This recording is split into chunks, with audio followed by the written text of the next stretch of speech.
Welcome back to the channel, guys. We're back again, this time with a creepy urban legend slash weird origins of a child's game. Say child's game, but you know, it's like a child game slash nursery rhyme. Now, it's really weird how loads of these nursery rhymes that we hear as kids, some of them, like, they just have really weird dark origins, right? The one specifically in this video originates in Japan. Obviously, as we do in this channel, we love Asian horror, Oriental horror, whatever you want to call it. It's called Kagome. Okay, so Kagome is a children's game, and the whole premise of the game is for a group of children to hold hands with one child in the middle, the one child being classed as the Oni or demon. And they will sing the song. I'll have the song lyrics up somewhere, or the rhymes up here somewhere. And they will spin around in a circle, and then when they stop, the Oni in the middle would have to then guess whoever is standing directly behind them. At a glance, it seems like harmless fun, which for the most part it is.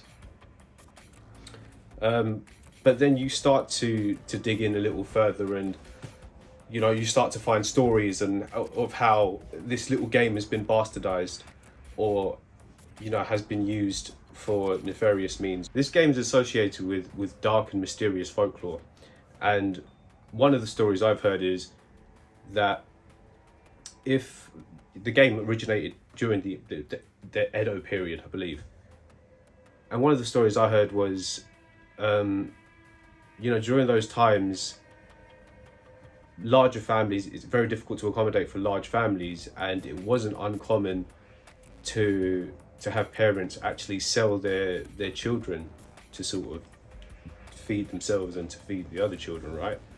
And who knows how where these children would end up. Sometimes, I would assume they would be sold into slavery or even into brothels, which is obviously horrible to imagine. But sometimes, unfortunately, that was the only out for said parents. Now, I don't know if that's historically accurate, but I can't see that being too far from the truth, unfortunately. Not to shade any of them. I mean, times were tough, and they still are, to be fair. But don't go selling your kids now. That's fucked up. So I came across a story, and when I heard the story, it kind of creeped me out. I don't know what it was. I think it was the actual song itself. There are a few interpretations of the song. So, you've got just the bass version. It's not that bad.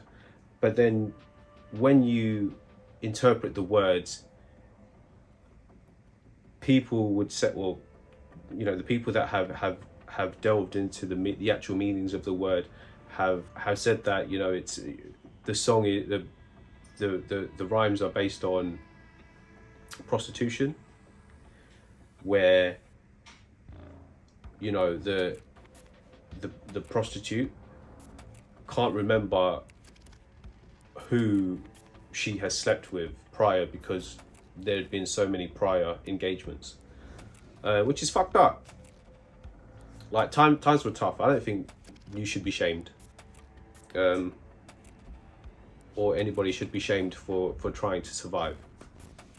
That's just my adult take, and I think a lot of people should, you can't knock somebody for trying to survive. Like I said, the game was used to sort of determine what child would be sold, and it would almost be like will of the gods, I mean, if they guess correctly, then that person standing behind them would obviously be sent off, and there's almost no cheating involved, so, or no way that the Oni could cheat, so it would be like a will of the gods. There would be no argument in that case, and you know, they would have to follow through, I suppose. Anyway, so let me get on with the story that sort of gripped me. I don't know why I don't know why it got to me.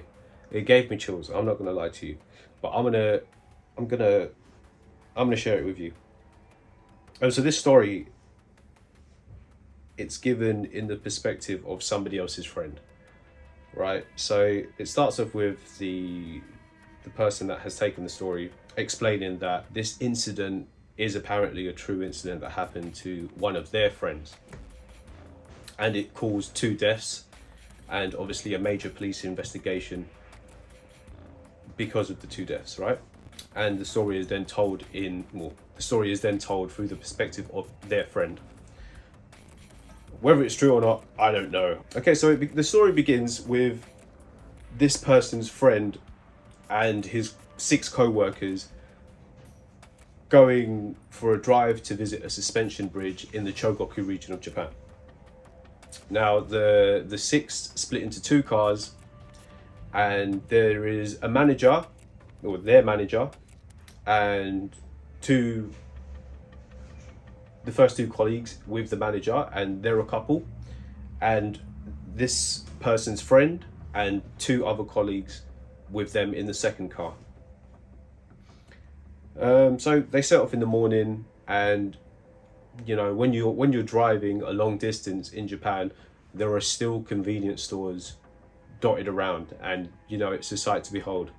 Like me and my friends, we drove from Shibuya to Mount Fuji, and like it was amazing. It was so lush, and you know, even though we're on a major highway, we're driving basically through mountains, and we can see mountains either side of us, and it's green and lush and beautiful. But there were still convenies, and it was like there were major convenies as well. Like the rest stop that we stopped at, the biggest one anyway. Yeah, there was Lawson's, and then connected to that there was like a bakery. And it was insane, like a restaurant as well, and it was just a really nice experience. I suppose, like for a day out, you couldn't really ask for more, especially if you're on a long drive. So this group of individuals obviously stop at various convenies along the way, just to take a break from the driving and the monotony of driving, and so the sun started to set as they arrived at the suspension bridge. And as they arrive at this suspension bridge that is, in the heart of a mountainous region, they can't really do very much sightseeing because fog rolls in as they arrive at the suspension bridge. And the first car with the manager and the couple inside of it, they stop at the beginning of the suspension bridge. At the end of the bridge is a dead end, so during good weather they would have just driven to the bottom of the suspension bridge for their sightseeing and then turn the cars around at the end because it's a dead end. But they have stopped at the beginning of the suspension bridge, and the second car has parked about 10 meters behind the first car. Now, the person in the second vehicle is wondering to themselves, why have they stopped there? Like, it wouldn't make sense for them to stop there. Surely they should park off to the side, and then everybody can then sort of get out a little bit easier, I suppose. I don't know, but they're wondering why the first car has stopped where it stopped, and so they sit on it for a couple of minutes. But then after a couple of minutes, they think to themselves, like, maybe something's wrong. Like nobody's getting out of the car at the moment. They're just parked up. Now, as soon as they've had that thought, the couple burst out the car and run towards the side of the bridge. they proceed to climb over the railings and jump off. Obviously, the people in the second car, they have absolutely no idea why that has happened, and they're now obviously in shock. And after a couple of moments, they decide to exit their vehicle and go to see the manager because he is still in the car. And as they approach the car, they can hear mumbling, and they know it's not the hum of the car engine, because they can distinctly make out what is, they can distinctly hear words, and they can tell it's the manager, and the manager is saying, mustn't go, mustn't go, mustn't go, continuously, over and over and over again. And as the people in the second vehicle get to the driver's side door to see whether the manager is okay, they can see that his knuckles have gone white with how much force he is holding onto the steering wheel with, and he's still repeating, mustn't go, mustn't go, mustn't go. And they're asking him, what do you mean, mustn't go where, mustn't go where? A couple of them go to the side of the suspension bridge, to the railings, to the guards, and they look over to see whether they can see the two that had jumped off.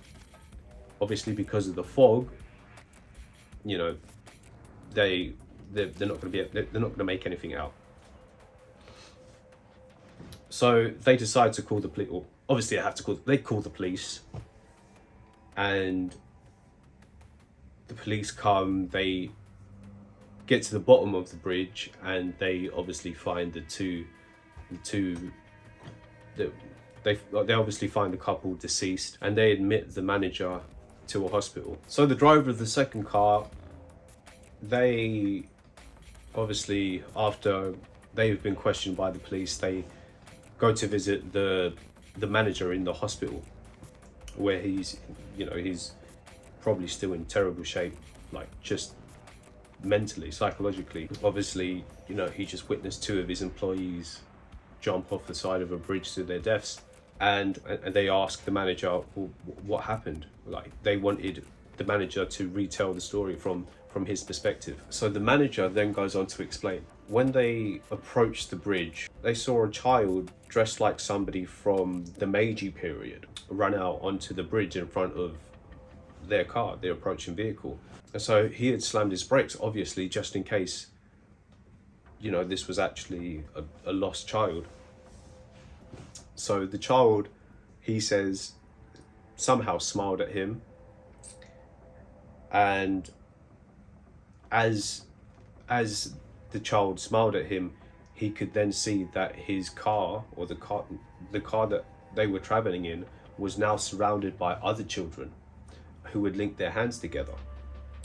And they had started singing the Kagome, Kagome rhyme. And that was when the manager, he sensed the danger himself and begun to chant a mantra almost.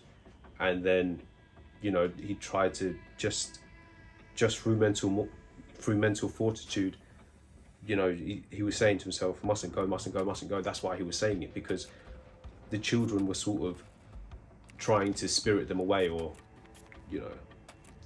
spirit everybody.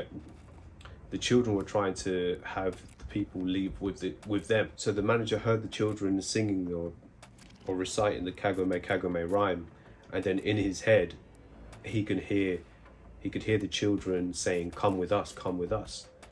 And that's when he started countering that with mustn't go, mustn't go, mustn't go, gripping on the steering wheel. But at the same time, the couple then, they left the car and joined hands with the children that were surrounding the car. And that is when they had leapt off the bridge. Anyways, that was the story, but yeah. Like, I don't know why that got to me. I don't know why kids are so creepy as well. It's just baffling. But yeah, a lot of these stories have just really downright just weird origins, and whether the origins are made up, or whether the origins of the stories are actually made up or not, is beyond me. But I'm here for it. Anyway, guys, that's all for this episode. Fuck yeah, Kagome. Kagome.